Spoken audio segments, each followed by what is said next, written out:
میرے نبی کے سچے وعدے ہیں صلی اللہ تعالیٰ علیہ وسلم کہ جو ایک بار سبحان اللہ کہے اس کے لیے جنت میں درخت لگا دیا جاتا ہے، ایک بار الحمدللہ کہے جنت میں درخت لگ جاتا ہے، ایک بار اللہ اکبر کہے جنت میں درخت لگ جاتا ہے۔ ہم سارے مل کر اپنی ساری ویلتھ ملا لینا، is there have anybody power to buy a tree in heaven? ہم میں سے کوئی ہے جس کے پاس یہ طاقت ہے کہ جنت میں درخت خرید سکتا ہو؟ ہے وہاں تو پہلے انٹری ہوگی، اس کے بعد پتہ چلے گا کہ جا بھی سکتے ہیں کہ نہیں۔ مگر ادھر ہی بیٹھے بیٹھے بغیر کسی کوشش کے، بغیر کسی، یعنی اس کا اگر سینس سے سوچے نا، اس کا مطلب یہ ہوا کہ میرے رب کی رحمت یہ چاہتی ہے کہ ہم جنت کے خزانے لوٹیں، ہم اللہ کی رحمتیں لوٹتے رہیں اور بڑی آسانی سے لوٹتے رہیں۔ لیکن پرابلم یہ ہے کہ ہم اس کے لیے بھی ٹائم نہیں نکالتے۔ بالکل اسی طرح درود پاک، اگر آپ درود پاک کے فضائل پڑھیں نا اور انسان واقعی ایک بار بیٹھ کے ریئلائز کر لے کیا چیز ہے درود پاک، تو وہ شاید گفتگو کرنا کم کر دے اور اللہ اور اس کے رسول کے ذکر میں زندگی گزارنا شروع کر دے۔ لیکن گھنٹوں ہمارا موبائل فون ہم سے لے جاتا ہے، سوشل میڈیا کی ایکٹیویٹیز، ہم فارغ بیٹھے ہوتے ہیں، فضول بیٹھے ہوتے ہیں بس، لیکن درود نہیں پڑھتے، ذکر نہیں کرتے۔ ہمارے اسلاف جو تھے نا، ہمارے بزرگان دین، وہ اتنا ذکر و درود کرتے تھے، اتنا اللہ کا نام لیتے تھے۔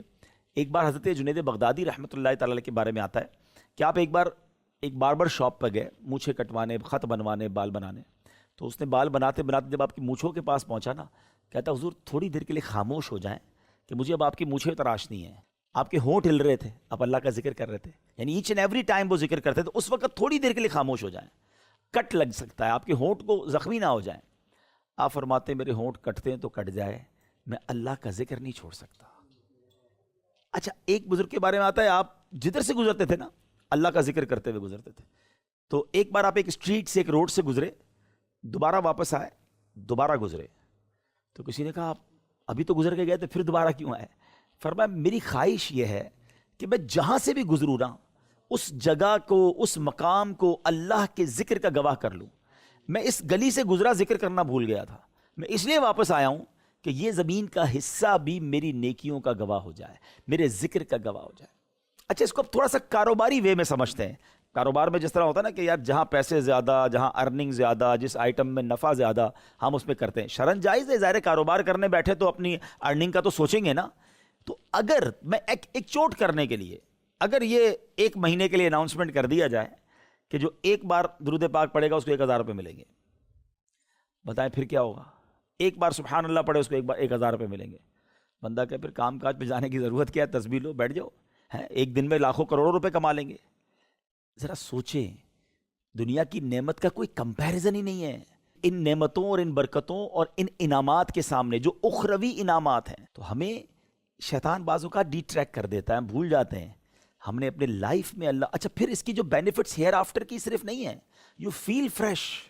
اگر آپ کی زبان ذکر و درود کرتی ہے نا، آپ کا ٹینشن ریلیز ہوتا ہے، آپ اپنی بیماریوں کو دور کر رہے ہوتے ہیں، کیونکہ ایک اور حدیث پاک ہے، جو بندہ ایک بار درود پاک پڑھتا ہے اس پر 10 رحمتیں نازل ہوتی ہیں، اب 10 گناہ معاف ہو جاتے ہیں، 10 درجے بلند ہو جاتے ہیں۔ اتنا کلیمٹیز کا ٹائم ہے، پرابلم کا ٹائم ہے، وائرسز چل رہے ہیں، اب جو بندہ صبح سے شام درود پاک پڑھ رہا ہے اس پر رحمت برس رہی ہے، تو کون سا وائرس، کون سی بیماری، کون سا پرابلم اس کے پاس آئے گا؟ یعنی ہمیں اپنی پروٹیکشن کے لیے کتنے وظائف نبی پاک نے خود عطا فرمائے، مگر nobody have time to recite those جو سپلیکیشنز ہیں، جو دعائیں ہیں، جو اذکار ہیں۔ اچھا، اب اسی چیز کو، ان دعاؤں کو، ان اذکار کو، ان وظائف کو سامنے رکھیں اور پھر نبی پاک کی زندگی کو دیکھیں صلی اللہ تعالیٰ علیہ وسلم۔ میرے آقا تو خود رحمت کا دریا ہیں، مگر آپ خود کتنا ذکر کیا کرتے۔ اچھا، اب آپ تھوڑا بہت جو مذہبی ماحول سے ان ٹچ رہے ہوں گے، بچپن میں ہمیں دعائیں سکھائی گئیں، کھانا کھانے سے پہلے کی دعا، مدرسے میں گئے ہوں گے آپ بھی، کھانا کھانے کے بعد کی دعا، سونے سے پہلے کی دعا، سونے کے بعد کی دعا،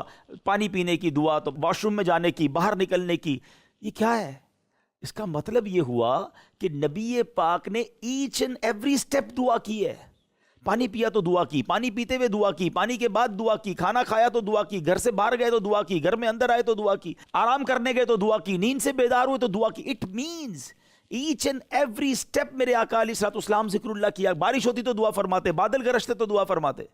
ہمارا پورا دن گزر جاتا ہے ہم دعا نہیں کرتے، پورا دن گزر جاتا ہے ہم اللہ کو یاد نہیں کرتے۔ یہ نبی پاک کی تعلیمات ہیں، یہ پروٹیکشنز ہیں ہماری، اور very easy to earn good deeds, کوئی بڑی ایفرٹ ہی نہیں ہے۔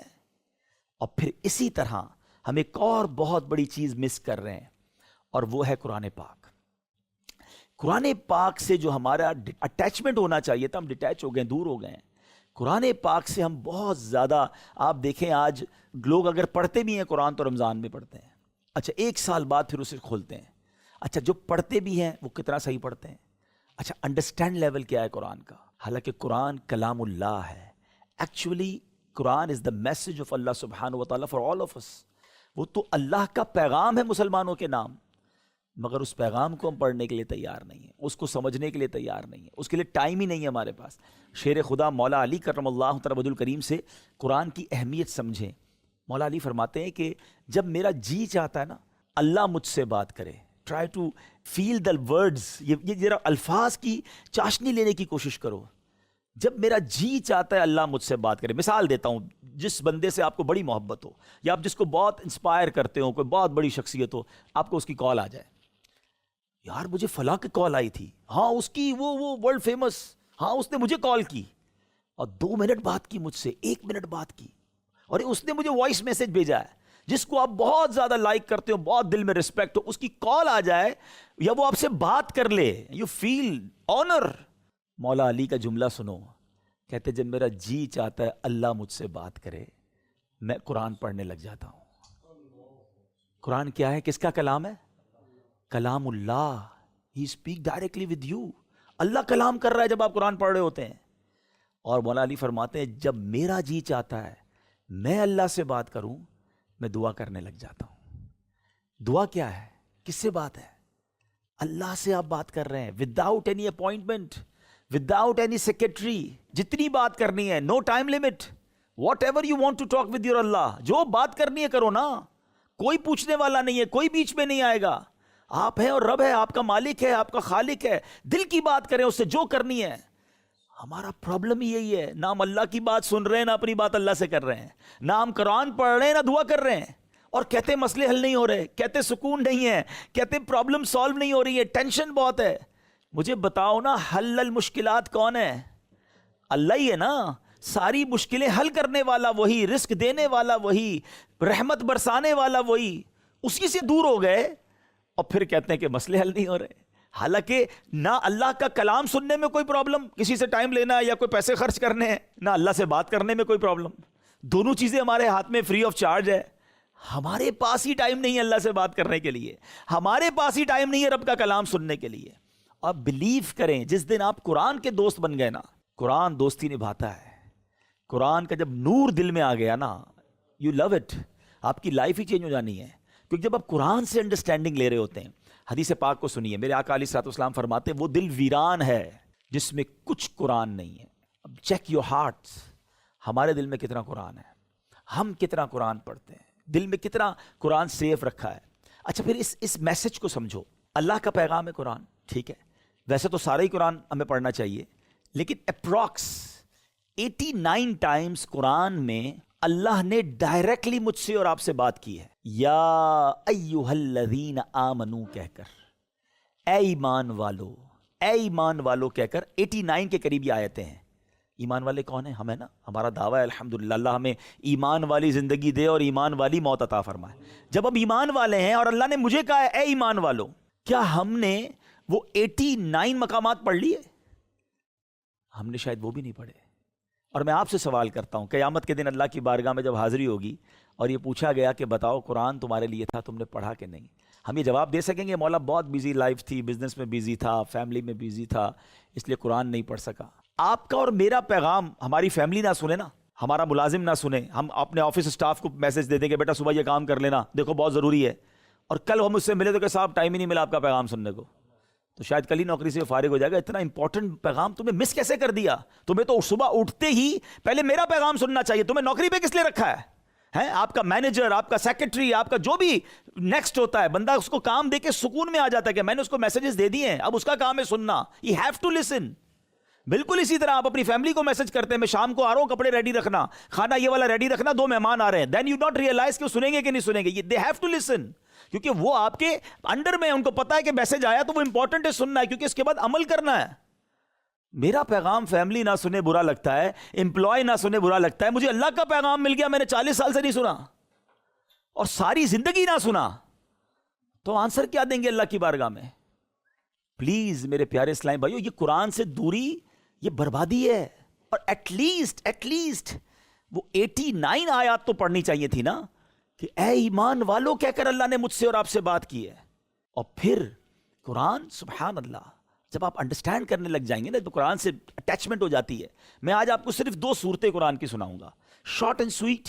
میں مشورہ دوں گا، ویسے تو پورا قرآن پڑھیں، ترجمے سے پڑھیں، تفسیر سے پڑھیں. اگر سٹارٹ کرنا ہے نا تو 30 پارے کو پہلے پڑھیں.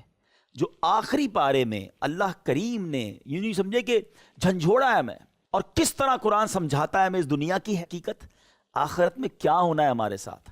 2 قرآن پاک کی صورتیں، ویری شارٹ، اور اس کا میسج سنیے گا تاکہ ہمیں اندازہ ہو. پہلی قرآن پاک کی جو ہم صورت کی تلاوت سنیں گے، اللہ کریم اس میں فرماتا ہے، اور یہ ہے قیامت کے بارے میں.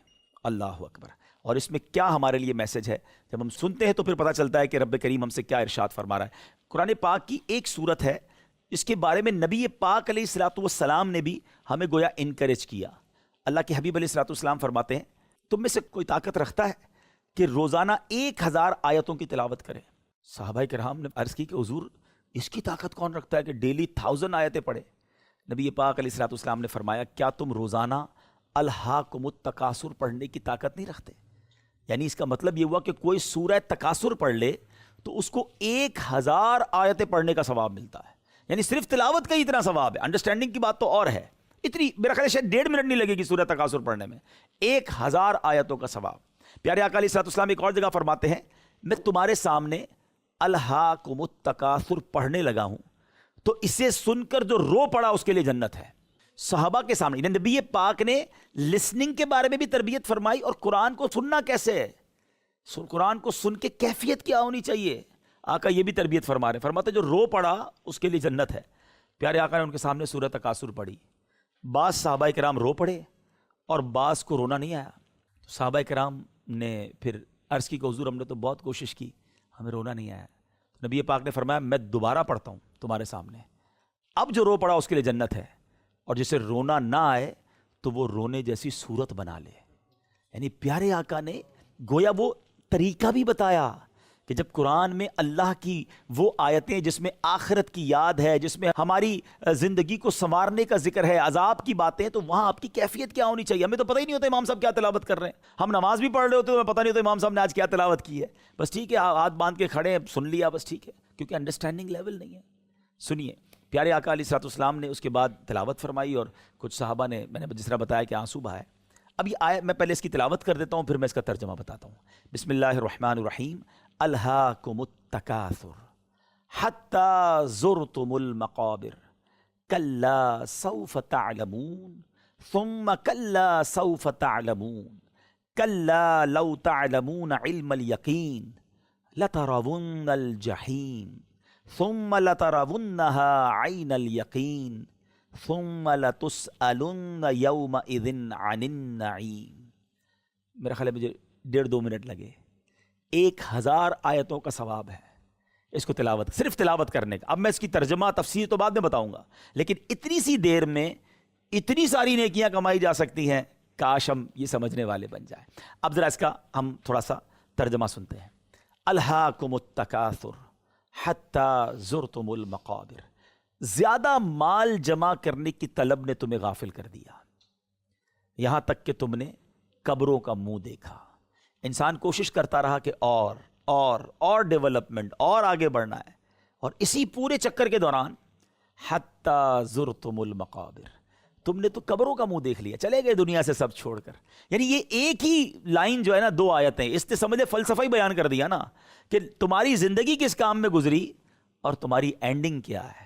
تم نے جانا کدھر ہے. 2 گز کی قبر ہے، اس میں صرف لٹھے کا کفن ہے، کوئی تجوری نہیں ہے قبر میں، کوئی جیب نہیں ہے کفن میں، خالی ہاتھ جانا ہے. اور اسٹرگل کیا ہے؟ الہاکم التکاثر، بس اور بڑھ جائے. ایک بنگلہ ہے، 2 کوٹھیاں، ایک گاڑی ہے، 2 گاڑی، ایک فیکٹری ہے، 2 فیکٹری. حتی زرتم المقابر، اینڈ آف دا ڈے تم پہنچ گئے اپنی قبر کے اندر. اللہ اکبر.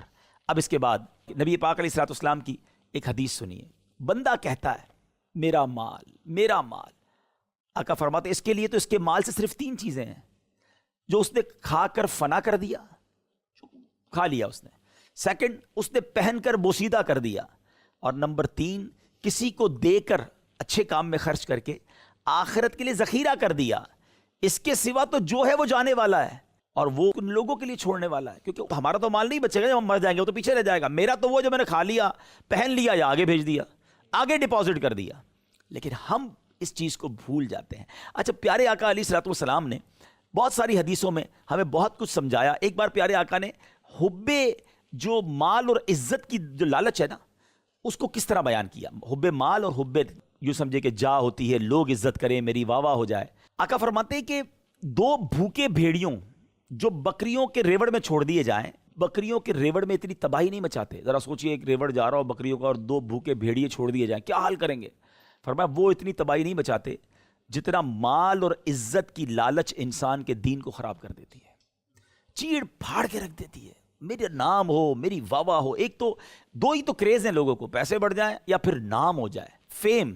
آج کل تو اس فیم کے چکر میں جو سوشل میڈیا پہ تماشا لگا ہوا ہے، اور لائکس بڑھ جائیں اور ویوز بڑھ جائیں، اس میں جو کرنا ہے بندہ کرنے کے لیے تیار ہو گیا۔ یہ نہیں سوچ رہا کہ تھوڑے لائکس تو بڑھ رہے ہیں، کہیں اللہ کی بارگاہ میں ان لائک تو نہیں ہو رہا ہوں۔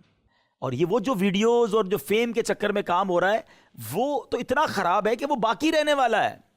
ہم دنیا سے چلے جائیں گے، وہ ویڈیوز، وہ تمام چیزیں باقی رہیں گی۔ اگر غلط چیزیں چھوڑ کے چلا گیا تو جب تک وہ دیکھی جاتی رہیں گی، قبر میں مار پڑے گی۔ اللہ کرے ہمارے نوجوانوں کو عقل آئے کہ یہ چند ویوز اور چند لائک کے لیے جو تماشا لگایا ہوا ہے، یہ مارے جائیں گے۔ یہ کیسے اللہ کی بارگاہ میں جواب دیں گے؟ اگر کرنا ہی ہے سوشل میڈیا پر یا ویڈیوز کے ذریعے، تو کوئی ایسی نیکی چھوڑ کے جائیں نا، کوئی ایسا پیغام دے کے جائیں جو لوگوں کے لیے ہمارے مرنے کے بعد بھی فائدہ دے اور ہمیں اس کا ثواب ملے، نہ کہ گناہ جاریہ۔ لیکن وہی بکریوں کا وہ حال نہیں کرتے، بھوکے بیڑیے، جو انسان کے ایمان کا یہ عزت کی لالچ کر دیتی ہے۔ اچھا، ایک اور جو نا انسان زندگی گزارتا ہے کہ نام ہو جائے نا، ٹیگ لگ جائے نام کے ساتھ، کوئی نہ کوئی چیئرمین، کوئی وزیر، تو کوئی ایم این اے، تو کوئی M P A, whatever, کسی طرح کی کوئی میرے نام کے ساتھ ٹیگ لگنا چاہیے کہ میں جناب یہ ہوں۔ میں اپنا تعارف تو کراؤں، صرف نام کیسے بتاؤں؟ کسی جگہ کا بڑا ہو جاؤں، چلو جناب کسی اسمبلی میں نہیں پہنچ سکا تو کم از کم اپنے محلے کا ہی بڑا ہو جاؤں۔ لوگوں کو کریز ہوتا ہے۔ لیکن یہ تمام ٹیگز جتنے بھی ہیں، ریٹائرڈ ہو جائیں یا جو بھی ساتھ لگا دیں، ایک تھوڑی دیر کے لیے میں کسی اور کی اگزامپل نہیں دیتا، میں اپنی اگزامپل دے دیتا ہوں تاکہ کسی کو برا نہ لگے۔ میرا نام عبدالحبیب اتاری ہے، دنیا میں کچھ لوگ مجھے بھی جانتے ہیں، لیکن جس دن میرا انتقال ہوگا نا، جس دن میری سانسیں بند ہو جائیں گی، اس دن میرے اپنے ہی دوست، میرے ہی چاہنے والے جو میرے نام کے ساتھ آگے پیچھے بہت کچھ لگاتے ہیں، وہ پتہ کیا کہیں گے؟ میت کدھر ہے؟ ارے میرا نام تو عبدالحبیب اتاری تھا، میرے نام کے ساتھ کچھ عہدہ بھی آپ لگاتے تھے، میرے بعد بھی نام کے آگے کچھ بولتے تھے، وہ کدھر گیا سب؟ آپ تو کہہ رہے ہیں میت کدھر ہے؟ جنازہ کتنے بجے ہے؟ میت کو غسل کب دیا جائے گا؟ ختم۔ ادھر میری سانسیں بند، ادھر میرا نام ہی چلا گیا۔ جس نام کو بنانے کے لیے کارڈ میں چھپواتا تھا، ٹیگز لگواتا تھا، تختیاں لگاتا تھا، ٹیبل پہ رکھتا تھا، تصویریں لگاتا تھا، ادھر میری سانسیں بند ہوئی۔ کوئی تو بتاؤ کہ میں کون تھا، میرا عہدہ کیا تھا؟ میت کب آئے گی؟ جنازہ کب ہوگا؟ اللہ اکبر۔ سوچو، جس نام کے چکر میں ساری زندگی گزاری، سانس بند ہوتے ہی وہ نام ختم ہو جائے گا۔ اور یہی میرے آقا فرما رہے ہیں، عزت کی جو لالچ ہے وہ برباد کر دیتی ہے دین کو۔ ہم بھول بیٹھے ہیں کہ ہم سب نے مرنا ہے۔ اور بالکل اسی طرح مال کی لالچ قرآن جھنجھوڑ رہا ہے۔ اور پیارے آقا علیہ الصلوۃ والسلام کی جو ایگزامپلز ہوتی ہیں نا، میں آپ کو ایک اور، سبحان اللہ، نبی پاک علیہ الصلوۃ والسلام نے بہت خوبصورت واقعہ بیان کر کے اپنے صحابہ کو سمجھایا۔ مال، اولاد اور اعمال، 3 چیزیں تو ہے نا ہماری زندگی میں، یا تو ہمارے کام ہے، یا ہماری اولاد ہے، یا ہمارا مال ہے۔ انسان ان 3 چیزوں کے گرد ہی گھوم رہا ہوتا ہے۔ نبی پاک نے ان تینوں چیزوں کو کتنا خوبصورت ایکسپلین کیا۔ پیارے آقا علیہ الصلوۃ والسلام فرماتے ہیں کہ تم جانتے ہو کہ تمہارے اہل و عیال اور تمہارے مال اور اعمال کی مثال کیسی ہے؟ صحابہ کرام نے عرض کی کہ اللہ اور اس کا رسول بہتر جانتے ہیں۔ حدیث پاک کا خلاصہ ہے، تو ارشاد فرمایا، تمہارے اہل و عیال، مال اور اعمال کی مثال اس شخص کی طرح ہے کہ جس کے 3 بھائی ہوں۔ اب ذرا تھوڑا سا انڈرسٹینڈ کیجئے گا، ایک بندے کا انتقال ہونے والا ہے اور اس کے 3 بھائی ہیں۔ اس نے ایک بھائی کو بلایا اور کہا کہ میرا آخری وقت ہے، اب بتاؤ تم میرے لیے کیا کر سکتے ہو؟ تو ایک بھائی کہتا ہے کہ میں تو فی الحال تمہاری تیمارداری کروں گا، تمہاری علاج معالجے میں تمہاری حاجتیں پوری کروں گا، اور جب تمہارا انتقال ہو جائے گا تو غسل کفن دے کر تمہیں کفن پہناؤں گا، اور ساتھ جا کر تمہارا جنازہ اٹھاؤں گا، کبھی کندھا دوں گا، کبھی اور شخص کندھا دیں گے، تو اس کے بعد میں قبر میں چھوڑ کے آ جاؤں گا۔ تو نبی پاک نے فرمایا بتاؤ یہ بھائی کیسا ہے؟ تو پیارے آقا علیہ الصلوۃ والسلام نے انہوں نے کہا کہ حضور اس میں تو کوئی بھلائی نہیں ہے، قبر میں چھوڑ کے آ جائے گا۔ فرمایا یہ تمہارے اہل و عیال ہیں، کچھ خیال رکھیں گے، جنازہ پڑھیں گے، کاندھا دیں گے، قبر میں چھوڑ کے آ جائیں گے۔ پھر نبی پاک علیہ الصلوۃ والسلام نے فرمایا کہ دوسرا بھائی، اس سے وہ پوچھے گا تم میرے لیے کیا کرو گے؟ تو کہے گا آپ جب تک زندہ ہے میں آپ کے ساتھ ہوں، مرنے کے بعد میں رخصت ہو جاؤں گا۔ آقا فرماتے بتاؤ بھائی یہ بھائی کیسا ہے؟ کہا حضور یہ تو کسی بھی کام کا نہیں۔ کہا تو یہ تمہارا مال ہے، جیسے ہی تم مرو گے تم سے جدا ہو جائے گا۔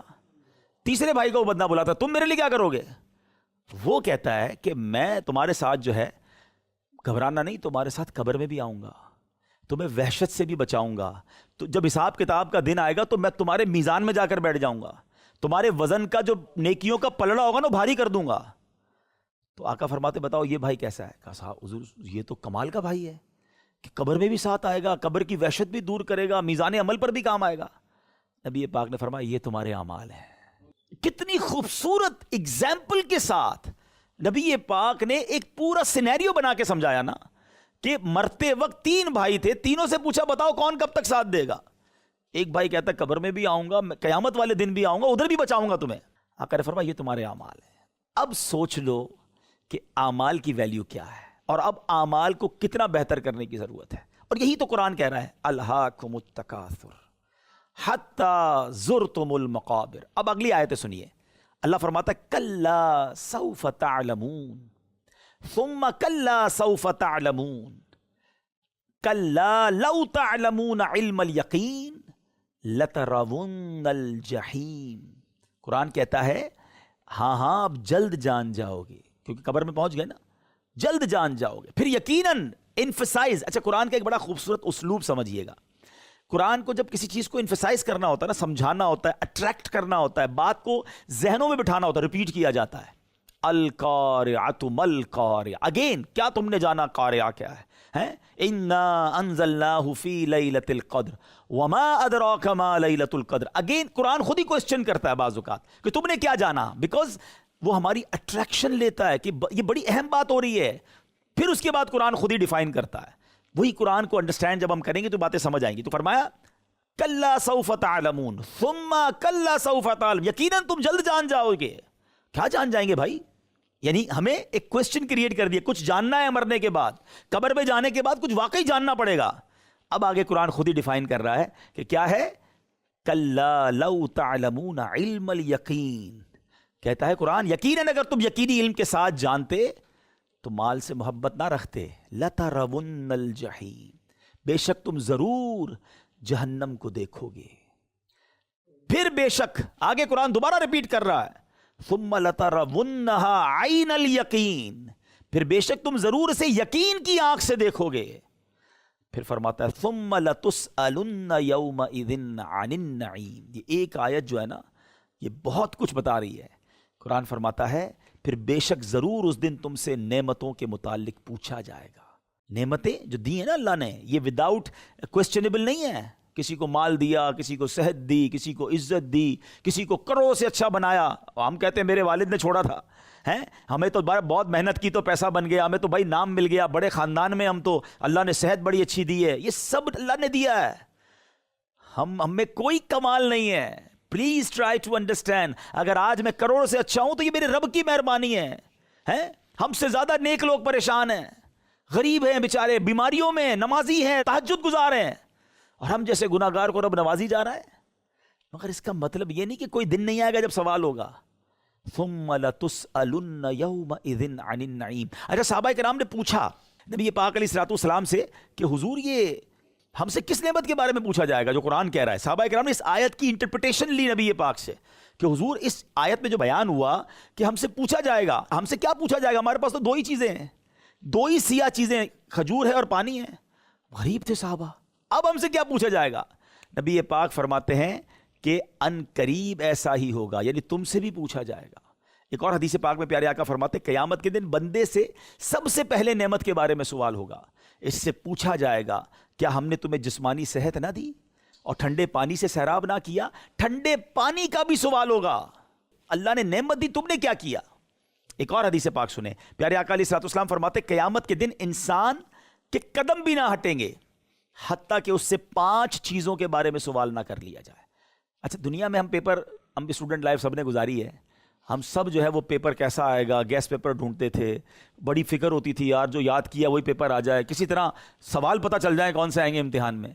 یہ عجب پرچہ ہے جو پہلے ہی آؤٹ ہے، پہلے ہی پتہ ہے 5 سوال کون سے ہوں گے، تیاری کر کے آ جاؤ، سوال پہلے ہی پتہ ہے، لیکن فرمایا ایک قدم بھی نہیں اٹھا سکو گے۔ اب کیا ہم پریپیئر ہیں ان 5 سوالوں کے لیے؟ پہلا سوال پیارے آقا فرماتے ہیں اس کی عمر کے بارے میں کہ کس چیز میں عمر گزاری، زندگی کن کاموں میں گزاری۔ سیکنڈ، جوانی کس کام میں گزاری۔ اچھا علماء نے بڑی ڈیبیٹ کی ہے کہ عمر کا سوال ہو گیا تو پھر جوانی کا الگ سے کیوں کیا؟ اٹ مینز جوانی زیادہ امپورٹنٹ ہے، کہ یہ جو پیریڈ ہے نا یہ گناہ کرنے کے لیے نہیں ہے، اور نارملی انسان اسی پیریڈ میں گناہوں کی طرف چلا جاتا ہے، حالانکہ جوانی کی جو توبہ ہے یہ اولیاء کا شیوا ہے۔ جوانی کی عبادت جو ہے یہ اللہ کو بڑی پسند ہے۔ دیکھیں اللہ نے اعضاء سلامت دیے ہیں، اور ہم شیطان کی باتوں میں آ جائیں، بزرگوں سے پوچھیں، کئی بزرگ آنسوؤں سے روتے کاش صحت اچھی ہوتی تو کھڑے ہو کے نماز پڑھتے، ہم روزے رکھتے، ہم اور تراویاں پڑھتے، بڑھاپے میں جا کر کئی عبادتیں کرنے کا جی چاہتا ہے انسان نہیں کر سکتا، اور جوانی میں ہم کرتے نہیں ہیں کہ بڑھاپے میں کر لیں گے۔ اصل عبادت کا لطف اور عبادت کی جو جس کو کہنا روحانیت ہے وہ ہے جوانی میں، اور ہم جوانی دوسرے کاموں میں گزار رہے ہوتے ہیں۔ سوال ہوگا قیامت کے دن کہ جوانی کیسے گزاری، تیسرا کہاں سے کمایا، چوتھا کہاں خرچ کیا، پانچواں سوال ہوگا کہاں سے علم حاصل کیا اور اس پر کتنا عمل کیا۔ تو میں نے صرف ایک سورت قرآن کی اور اس کی بڑی لٹل ایکسپلینیشن بیان کی ہے۔ مجھے سچ بتائیں اکیلے میں انسان جب قرآن پڑھ رہا ہو، ساتھ ترجمہ ہو، تفسیر ہو، قرآن اس سے باتیں کر رہا ہوگا، جب قرآن سے جب آپ انڈرسٹینڈ کر رہے ہوں گے نا آپ کے دل پر ڈائریکٹلی اثر ہوگا کہ نہیں مجھے زندگی میں اللہ کو راضی کرنے والے کام کرنے میں اس لیے نہیں آیا دنیا میں۔ ایک اور قرآن پاک کی سورت اللہ اکبر، اور وہ بھی ہم نے کئی بار سنی ہوگی مگر بعض اوقات اس کو رہ جاتی ہے، القارعۃ ما القارعۃ، سورہ قاریہ۔ القاریہ جو ہے نا یہ قیامت کا دوسرا نام ہے، اور اس میں اللہ تبارک و تعالیٰ کس طرح میں ایک چھوٹی چند آیتوں میں قیامت کو کیا ہوگا، اگر کوئی کسی کو پوچھے ذرا بتائیں قیامت میں کیا ہوگا تو بہت لمبی تقریر کرنی پڑے گی، مگر قرآن کتنا شارٹلی اینڈ سویٹلی بتا دیتا ہے۔ القارعۃ ما القارعۃ وما ادراک ما القارعۃ، تم نے کیا جانا قارعہ کیا ہے؟ اس دن کیا ہوگا؟ یوم یکون الناس کالفراش المبثوث وتکون الجبال کالعہن المنفوش فاما من ثقلت موازینہ فہو فی عیشۃ راضیہ۔ قرآن کہتا ہے قیامت کے دن کیا ہوگا؟ فرمایا جب ایسا سینیریو، پہلے سینیریو بتایا کہ یوم یکون الناس کالفراش المبثوث، اس دن آدمی ایسا ہوگا، لوگ ایسے ہوں گے جیسے پھیلے ہوئے پتنگے۔ آپ نے دیکھا بارش ہوتی ہے تو پتنگے جو کبھی ادھر جا رہے ہوتے ہیں کہ دیر از نو ڈائمینشن، ادھر گر رہے ہوتے ہیں ادھر پڑ رہے ہوتے ہیں، کہ لوگ بھاگ رہے ہوں گے، خوف ہوگا کیونکہ زلزلہ آئے گا، دل دہل رہے ہوں گے۔ اور وَتَكُونُ الْجِبَالُ كَالْعِهْنِ الْمَنْفُوشِ، کہ یہ جو پہاڑ ہے نا یہ ایسے اڑ رہے ہوں گے جیسے دھنکی ہوئی اون اڑتی ہے۔ آپ نے دیکھا ہوگا رضائی بنانے والا جب ڈنڈا مارتا ہے تو اون کیسے اڑتی ہے، کہیں روئی کے گالوں کی طرح پہاڑ اڑ رہے ہوں گے۔ ٹرائی ٹو امیجن کہ کیفیت کیا ہوگی۔ خدا نہ خواستہ تھوڑی دیر کے لیے زلزلے کے جھٹکے آ جاتے ہیں 6.5 7، لوگ گھروں سے باہر نکل آتے ہیں، حالانکہ گھر گرتے نہیں ہیں لیکن کئی دنوں تک نیند نہیں آتی۔ اس دن زلزلہ نہیں آئے گا، ایسا زلزلہ آئے گا، یہ ایسی کیفیت ہوگی کہ پہاڑ اڑ رہے ہوں گے۔ میں کہتا ہوں یہی بہت تھا ڈرانے کے لیے اور گھبرانے کے لیے ہے، مگر اس سینیریو میں قرآن کہتا حساب ہوگا، یعنی اس کیفیت میں کوسچنز ہوں گے، اعمال تولے جائیں گے، بندہ اس وقت کیسے جواب دے گا؟ اور اس میں کیا ہوگا؟ فَأَمَّا مَنْ ثَقُلَتْ مَوَازِينُهُ، جس کی نیکیوں کا پلڑا بھاری ہو گیا، فَهُوَ فِي عِيشَةٍ رَاضِيَةٍ، وہ بڑے چین میں ہوگا، من مانتے چین میں ہوگا۔ اور آگے فرمایا وَأَمَّا مَنْ خَفَّتْ مَوَازِينُهُ، کسی کا نیکیوں کا پلڑا کم ہو گیا، فَأُمُّهُ هَاوِيَةٌ، وہ ہاویہ میں ہوگا۔ پھر قرآن ہمیں پھر انفسائز سمجھ آ جائے ہاویہ کیا، وَمَا أَدْرَاكَ مَا هِيَ، تم نے کیا جانا وہ کیا ہے، اس کا کوسچن پھر آنسر۔ اسی میں کہہ رہا ہوں قرآن پڑھو، اسے انڈرسٹینڈ کرو۔ نارٌ حامیہ، وہ شعلے مارتی ہوئی آگ ہوگی۔ اب مجھے بتائیں کہ آج چھوٹی چھوٹی جو ہم نیکیاں چھوڑ دیتے ہیں نا کہ یار نفلی ہے نا، سنت غیر موقدہ ہی ہے نا، چلو جماعت چھوٹ گئی نا، کل سے نماز پڑھ لوں گا، کیا پتا قیامت کے دن آپ کو یاد آئے کہ وہ 2 رکعت نفل پڑھ لیتا تو آج پاس ہو جاتا، کیونکہ قرآن کہتا ہے جس کا پلڑا بھاری ہوا فہو فی عیشت راضیہ. خدارا میرے بیان کے شروع میں نے آپ کو درود جو ذکر اللہ میں نے آپ کو یہ باتیں بتائی نا, یہ وہ چھوٹی نیکیاں ہیں جو روز آپ میٹر کاؤنٹ اپنا کر سکتے ہو کہ یار پلس ہوتی رہیں, کہیں ایک دو نیکی کی وجہ سے مارا نہ جاؤں اور میرا اعمال نامہ ڈاؤن نہ ہو جائے. اور اسی طرح جو ہم نے بعض اپنے زوم میں پلاننگ رکھی ہے کہ یار یہ تھوڑا ہی ہے نا, چلتا ہے, چھوٹا ہی گناہ ہے نا, تھوڑا ہی تو جھوٹ بول لیا, کیا پتہ یہی جھوٹ بولنا, یہی حرام دیکھنا, یہی حرام سننا, یہی حرام کھانا, یہ تھوڑے پیسے حرام کے کمانا, یہ غلط دوستوں کی گیدرنگ میں بیٹھنا, یہ پارٹی کرنا, یہ چھوٹا سا ہم جس کو ایک چھوٹی سی بات سمجھ رہے ہیں, یہی قیامت کے دن میرا گناہوں کا پلڑا بھاری کر گیا تو میں کدھر جاؤں گا. پلیز میں بار بار اس لیے اپنے بیان میں کہہ رہا ہوں کہ جس دن آپ نے قرآن سے دوستی کر دی نا, آپ کو قرآن ہی سمجھا رہا ہوگا. اچھا مجھے اور آپ کو پہلے تو ہم یہ سوچنا میں بنایا کیوں گیا ہے, ہم وی آر ہیئر, ہم کس لیے دنیا میں آئے, کیا انجوائے کرنے, مزے کرنے, عیاشیاں کرنے, گناہ کرنے آئے اللہ نے. اچھا اس کا جواب کون دے گا؟ Manufacturer knows better why he create us.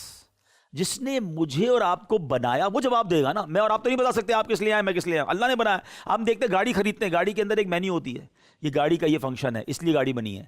Mobile لیتے ہیں اس کے ساتھ ایک چھوٹی بک آتی ہے, واچ لیتے ہیں, ہر کیونکہ جو کمپنی بناتی ہے وہ کمپنی بتاتی ہے کیوں بنایا ہے, اس کے فنکشنز کیا ہیں. اللہ نے مجھے اور آپ کو بنایا, اور قرآن میں اللہ کیا فرما رہا ہے, وَمَا خَلَقْتُ الْجِنَّ وَالْإِنسَ, میں نے نہیں بنایا انسان اور جنات کو مگر الا. یہ بھی قرآن کا بڑا خوبصورت اسٹائل ہے, پہلے منع اور اس کے بعد الا کہہ کر مگر اس لیے بنایا تاکہ اور پتہ چلے کہ اونلی دا ریزن از, اس لیے بنایا انسان اور جنات کو کہ میری عبادت کرے. تو it means we are here to worship ہم, ہم اللہ کی عبادت کے لیے آئے ہیں, اور ہم ادھر آ کے بھول گئے اس کی عبادت. نہ نماز کا ٹائم ہے, نہ تلاوت کا ٹائم ہے, نہ فرض چھوڑ دیتے ہیں لوگ. تو میرے پیارے اسلامی بھائیوں, میں دوبارہ اپنی بات کو وہیں سے شروع کروں گا کہ جس دن قرآن سے دوستی ہو گئی نا, جس دن قرآن سے کنیکٹیوٹی ہو گئی, آپ کی زندگی بہت اچھی ہو جائے گی. اچھا ہو سکتا ہے کیونکہ بہت سارے بھائی وہ ہیں جو پہلی بار اس طرح ہماری بیان میں آئے ہیں, یا مدنی چینل کے ناظرین, کہ یار یہ تو بہت مشکل باتیں کر دی انہوں نے, اور ہم تو بہت مشکل ہے, پھنس جائیں گے, مارے جائیں گے, یا بہت ڈیفیکلٹ ہے اسلام پر عمل کرنا. ایسا نہیں ہے, چونکہ میں نے آپ کو قرآن کی 2 آیتیں 2 صورتیں وہ سنائی ہیں جس میں اللہ کریم نے ہمارے حساب کتاب اور آخرت پر بات کی ہے. تو بعض اوقات یہ ریئلائز ہوتا ہے کہ یار بہت ڈیفیکلٹ ہے, ایسا نہیں ہے. آپ یقین کریں, جو بندہ اللہ کی راہ پر آ جاتا ہے نا, نماز پڑھنا شروع کر دیتا ہے, حلال کام شروع کر دیتا ہے, اس کی لائف وہ بہت آسان کر دیتا ہے. میرا رب صرف رحمان الآخرہ نہیں ہے, وہ رحمان الدنیا بھی ہے. کچھ لوگ کہتے ہیں کہ یار دنیا کو بھی دیکھنا چاہیے اور دین کو بھی دیکھنا چاہیے. یہ ہمارا مسکنسیپشن ہے, دین اور دنیا ایک ہی ہے. یہ کس نے کہہ دیا آپ کو کہ دنیا کی لائف الگ ہے اور دین کی لائف الگ ہے؟ آپ دنیا کی لائف اللہ کی رضا والی گزار لیں, اللہ آپ کی دنیا بھی انجوائبل کر دے گا, اور آخرت بھی اسی کا مالک ہے, وہاں بھی آپ کو وہ نعمت عطا فرمائے گا. ہم سمجھتے ہیں کہ یار اب پہلے دنیا کا مزے کر لو پھر اللہ کو راضی کر لیں گے. اللہ کو راضی کر لو, اللہ تمہاری دنیا بھی اچھی کر دے گا, کاروبار بھی اچھے کر دے گا, صحت بھی اچھے کر دے گا, روزگار بھی اچھے کیونکہ اللہ ہی تو مالک ہے نا دنیا کا.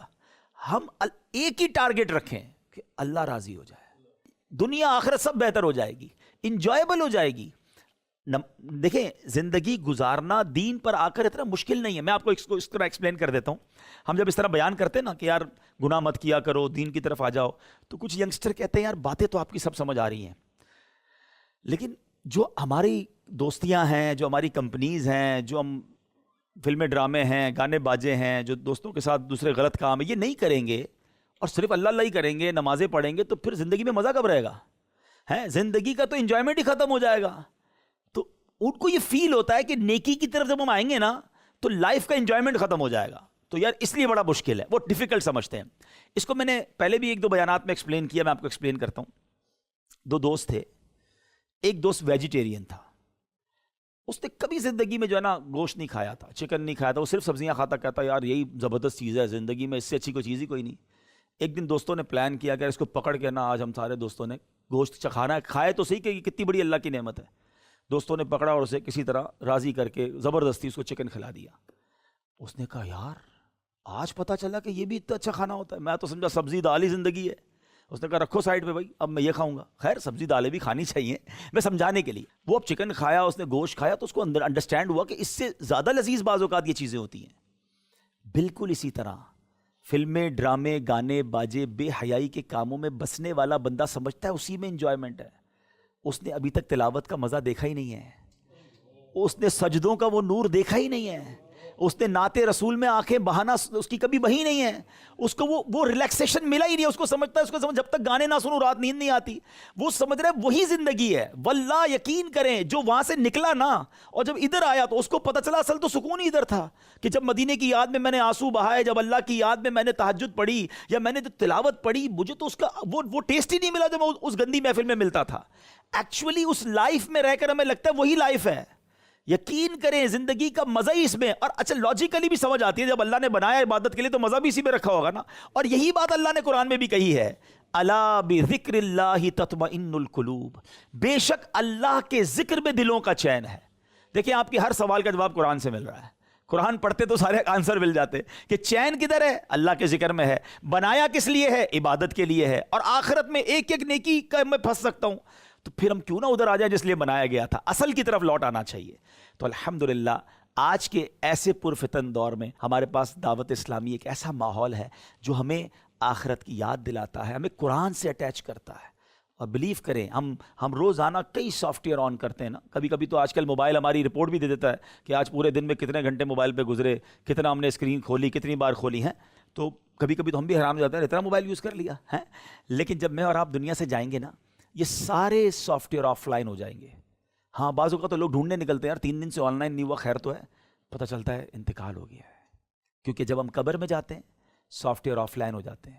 یقین کریں قرآن قبر میں بھی آن لائن ہوگا. اس کو تھام لو جو قبر میں بھی ساتھ جائے گا. تو ایٹ لیسٹ ڈیلی کچھ قرآن پڑھنے کی آج نیت کر لیں کہ روزانہ ہم کچھ قرآن پڑھیں گے.